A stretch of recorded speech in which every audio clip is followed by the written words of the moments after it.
হাইয়া আলাস সালাহ ঘাড় ফিরিয়ে চলে যাচ্ছ, এই গর্বের দিন টিকে থাকবে তো? You will be very proud for this that I am a very young and study. এটা ঠিক থাকবে তো? তোমার এই জওয়ানিকে তুমি ধরে রাখতে পারবে তো? তোমার এই জওয়ানি ঢলবে না তো? ভালো করে ইয়াদ করো, আমি তোমার বড় মেহেরবান আল্লাহ তোমাকে বলছি, একটু ঝুঁকতে শেখো। কি আছে তোমার কাছে গর্ব করার মতো? একটা জিনিস আমাকে দেখিয়ে দাও। আল্লাহ দেখিয়ে দিয়েছে তোমার কাছে তিনটে আছে, তিনটি। কি কি? এক, পায়ের নখ থেকে মাথার চুল পর্যন্ত নাপাক ছাড়া আর পাক বলে কোনো কিছু নেই তোমার কাছে। দেখাও একটা জায়গায়, এই জায়গাটা পাক আছে, বদবু ছাড়া খুশবু বের হয়, দেখাও। পুরুষ হওয়ার মেয়ে ছেলে দেখাও না। খুলিকাল ইনসানু মিন নুতফা। আমি আল্লাহ জিজ্ঞাসা করছি, তোমার পরিচয়টা আমাকে শোনাবে। পরিচয়টা কি আছে আমাদের কাছে ওই পরিচয় ছাড়া? Few back days we everybody were of a drop of a dirty fluid, nothing else. আমরা সবাই, আল্লাহ আমাদের পরিচয় জানতে চাইছেন। খুলিকাল ইনসানু মিন নুতফা।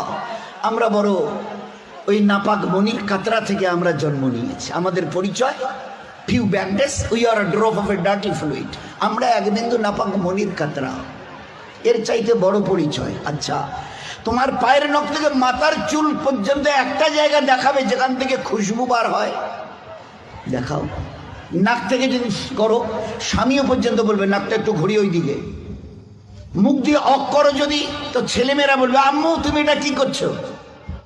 পায়খানা পেশাবের রাস্তা দিয়ে হলে তো কথাই নেই। কান থেকে যদি কিছু বেরোয় তো কথাই নেই। চোখের এই জায়গা থেকে যদি বেরোয় তো পাশে কেউ বসতে দেবে না। এরপরে পুরো শরীরের এক একটা লোমের গোড়া থেকে যদি একটু করে ঘাম বের হয়, তো আমার নিজের বিবি, নিজের বেটা বেটি বলবে না আব্বু, স্বামী একটু হাতটা দাও তো, একটু চুমু দিই, চুমু দি, ঘাম বেরোচ্ছে তো, তুমি তো হাজারো হলে আমার স্বামী, তুমি তো আমাদের আব্বু, তা একটু দাও না, একটু চুমু দিই। কেউ সবাই আব্বু একটু হাতটা সরিয়ে নাও না, ঘাম বেরোচ্ছে। এই তো তোমার পরিচয়, পারে নখ থেকে মাথার চুল পর্যন্ত বদবু ছাড়া কোথাও। তিন, খুলিকাল ইনসানু মিন জাইফা। তোমরা বড় দুর্বল। আমি জিজ্ঞাসা করছি, 3.5 হাতের একটা এইরকম শরীর, সুটাম চেহারা, আচ্ছা তোমার পিঠে কি বসে আছে? এইভাবে 2-3 বার দেখার পরে বলবে কই, দেখা তো যায় না। আচ্ছা, তা তুমি না খুব বুদ্ধির বড়াই করো, মডার্ন টেকনোলজি আর সায়েন্সের খুব গালগপ্প করো, তোমার নিজের পিঠে কি বসে আছে তুমি বলতে পারো না? বলে না, তা জানি না। আচ্ছা 10 মিনিট পরে তোমার পজিশন, অবস্থা কি থাকবে জানো তুমি? বলে আমরা কিচ্ছু জানি না।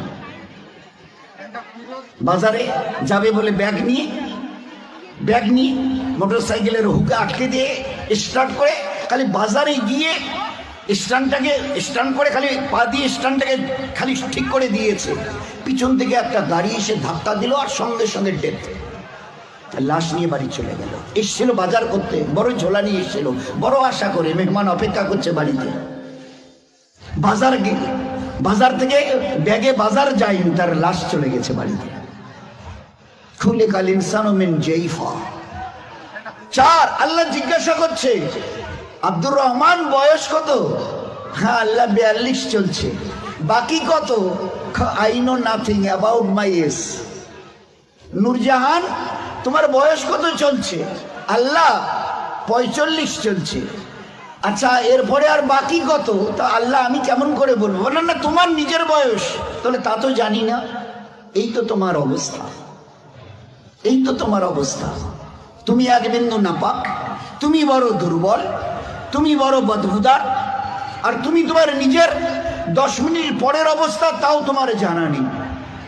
এরপরেও যে আল্লাহ তোমাকে তিলে তিলে তার দয়ায় এই সেকেল সুরত আর এইরকম হায়াত দিয়েছে, একবারও তার কথা ভাবো না?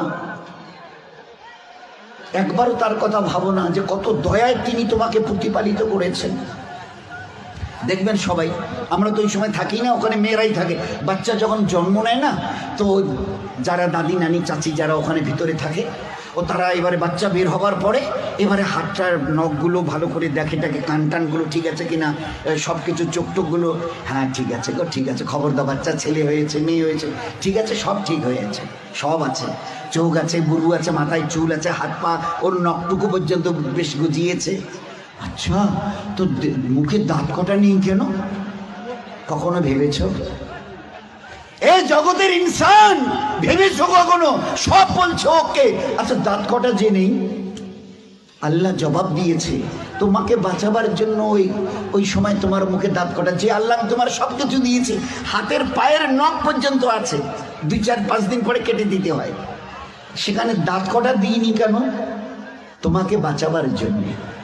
আমাকে চেনো আমি কত বড় মেহেরবান তোমার জন্য, শুধু তোমাকে বাঁচানোর জন্য। তোমার মায়ের পেট থেকে বেরিয়ে আসার সময় তোমার মুখে দাঁত কটা দেয়নি, যদি দাঁত কটা পেতে না তো মায়ের সিনার ওই নরম গোশে স্তনে কামড় দিয়ে দিয়ে ক্ষতবিক্ষত ঘা করতে, 3-4 দিন ওইভাবে ঘা তাজা হওয়ার পরে মায়ের চোখের সামনে তুমি তরপাতে, জবাই করা মুরগিকে যেভাবে তরপাতে দেখো ওইভাবে মায়ের সামনে তরপাতে, আর তরপাতে মরে যেতে তুমি। তোমার মা একটাবার বুকে তুলে তার নিজের সিনা তোমার মুখে লাগাতো না, এই জন্য তুমি কামড় দিয়ে ঘা করে দিয়েছো।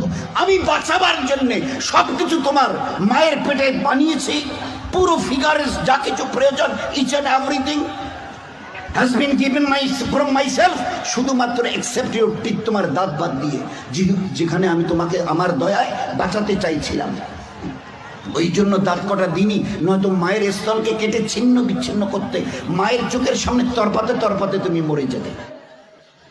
একটাবার চিন্তা করেছো আমার কথা? তোমার প্রতি কত দয়া করেছে। ফের এই বাচ্চাটা হাদিসে পাকের মধ্যে এসে আস্তে আস্তে যখন বড় হয়, তার বুবুকে, ভাইকে, আব্বাকে কিছু খেতে দেখে, শব্দ এর কানে আসে, আমারও ওইরকম দাঁত থাকলে আমিও খেতাম। আল্লাহ বলে, হাদিসে পাকের কথা বলছে, আল্লাহ বলে তুই একটু সবর কর, কারণ এখন তোর অতটা হুশ আওয়াজ হয়নি, এখনই যদি দাঁত দি মায়ের স্থানে কাপড় দিবি, একটু সবর কর, এই 7-8 মাস 9 মাস 10 মাস হোক না, একটু যখন, তারপরে আমি দাঁত দেবো। গোস্তের ওই নরম জায়গা থেকে আস্তে করে বাবা মা সব খুশি, আম্মা তোমার নাতির দাঁত গজিয়েছে শুনেছ? আচ্ছা 2টো দাঁত গজিয়েছে, তো উঠতে দেখে সবাই খুশি। আচ্ছা কখনো ভেবেছ এই দাঁতটা বাড়তে এই পর্যন্ত বারবার পরে আর বাড়ে না? Why? What is the reason of it? Who will give the answer? Who will give the answer? Anybody else of this world? আছে কেউ দুনিয়াওয়ালা ও মডার্ন সায়েন্স মডার্ন টেকনোলজিওয়ালা এই দাঁতকে গজাতে থেকে খুশি হয়েছো? বাড়তে এই পর্যন্ত বেড়ে গেছে, তারপরে আর বাড়ে না। কোন দুনিয়ার মডার্ন টেকনোলজি এর পিছনে কাজ করেছে বলো না? দেখেছো আমার দয়া? তারপরেও যদি যেভাবে বাড়ছিল, যদি আর 6টা মাস বাড়তো না, তোমার নিজের চেহারা আয়নায় দেখলে তুমি একবার দেখে আটকে উঠে বেহুশ হয়ে মরে যেতে, অজ্ঞান হয়ে মরে যেতে। কি বিকট চেহারা, নিচের দাঁতগুলো বেড়ে গিয়ে এইরকম, উপরের দাঁতগুলো বেড়ে গিয়ে এইরকম হতো তোমার চেহারাটা, বিকট একটা চেহারা হতো। আমি ওটাকে কন্ট্রোল করেছি। এই বাচ্চা তখন 7-8-10 মাসের, 1 বছর 1.5 বছরের বাচ্চা দেখে দাদা কি যেন, ভাইজান যেন কি কর্মর করে চিবোচ্ছে, বুবু যেন কি একটা খাচ্ছে শক্ত মতো, আব্বু যেন কি একটা শক্ত মতো চিবোচ্ছে, শোনা যাচ্ছে। আসমান থেকে আওয়াজ আসে, তুই একটু সবর কর না, তোকে হালকা জিনিস খাওয়াবার জন্য যে দাঁতটা এখন দিয়েছে ওটার নাম হচ্ছে দুধ দাঁত, এর ক্যাপাসিটি কম, হালকা জিনিস চিবোতে পারবি, শক্ত জিনিস চিবোলে না ও দাঁত ভেঙে যাবে, তো তুই একটু সবর কর। ফের কদিন পরে একটা করে নড়া শুরু করে, আম্মু এ দাঁতটা নড়ছে, ফের একটা করে 32 টাকা আমি ট্রান্সফার করি, ফের ওখান থেকে গজানো শুরু করি। এইবারে তুমি নিজের দাঁত দিয়ে যত শক্ত হাড় হোক, পেয়ারা হোক, যা কিছু মন চায় খুব কর্মড়িয়ে চিবিয়ে খাও, কোনো অসুবিধা হবে না। এত বড় দয়ার দান দেখেও তুমি একটাবার আমার সামনে ঝুঁকাবে না? আচ্ছা আমার কাছে তোমাকে ফিরে আসতে হবে না? বলো যে ফিরবে না। আজ তুমি আস্তিন গোটাও, লাল চোখ দেখাও, আমার জমিনে দর্প ভরে পা রেখে চলো। আচ্ছা তোমার কি মনে হয় তুমি আমার সঙ্গে মোকাবেলায় আসবে? তোমাকে সেজদা করতে না, ওসব আমাদের দ্বারা হবে না। হয় কি আছে তোমার কাছে গর্ব করার মতো? আর আমার সঙ্গে তুমি পাল্লা দেবে, মোকাবেলায় আসবে, কি আছে তোমার কাছে বলো না। এর মাস আজকের যেটা ফুলছে মাসল, এটাকে না আর এইদিকে ঝোলা মানে ফুলাতে পারবে না। শত চেষ্টা যদি করো তো উপরের দিকে নয় নিচের দিকে ঝুলে থাকবে।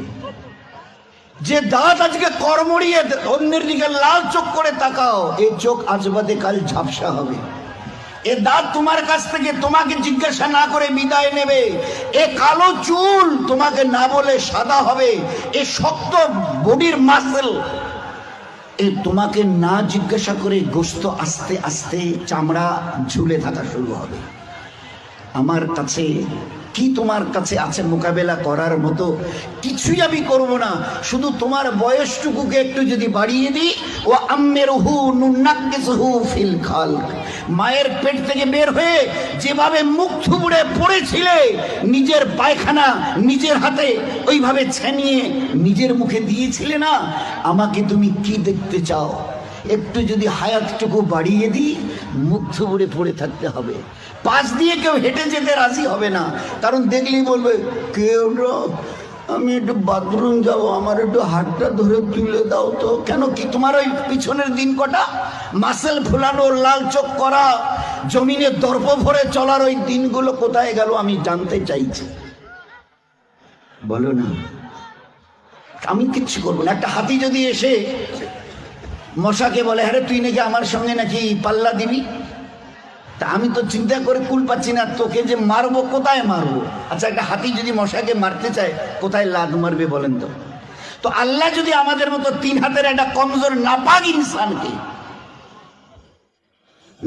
ইনসানকে আল্লাহ যদি টোকা দিতে চায়, তো আল্লাহ কি জিজ্ঞেস তোর কোথায় টোকা দেবো বলতো? আমি আল্লাহ শত আসমান জমিনকে একদিন আমি আমার হাতের তালুতে নেব। লিল্লাহিল ওয়াহিদিল কাহার,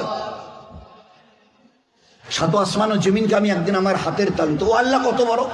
আর ওই আল্লাহর মোকাবেলায় যদি আমি আসি, তো আল্লাহ কি বলবে? ওই হাতির মতো মশাটাকে যদি বলে আরে তোরে আমি কোথায় ধরি আর কোথায় মারি বলতো? আর এই মশা যদি দ্বন্দ্বনায় হ্যাঁ হ্যাঁ আসেন না হোক, মোকাবেলা হয়ে যাবে। তো বলেন আজকের খুব চিন্তা করি, আমি যদি হায়াতটুকু বাড়িয়ে দিই, মুখ থুবড়ে পড়ে থাকবে আর নিজের হাতে পায়খানা ছানবে, পাশ দিয়ে কেউ যেতে রাজি হবে না। ওই দেখলে ডাকবে শুতে মুখানা ধরো তো না, বাথরুম না বসি তুলো তো। কেন তোমার ওই দিনগুলো কোথায় গেল? এইরকম বুক ঠুকা দিনগুলো তোমার কোথায় গেল? দোস্ত, ও দিন আসবে, ফের দুনিয়া থেকে বিদায় নিয়ে খোদার কাছে ফিরে যেতে হবে। আল্লাহ কুল্লু নাফসিন যায়কাতুল মাউত সুম্মা ইলাইনা তুরজাউন। কে আছো দুনিয়ায়? ঝুপড়িওয়ালার কুরসিওয়ালা কে আছো যে আমার কাছে আসবে না?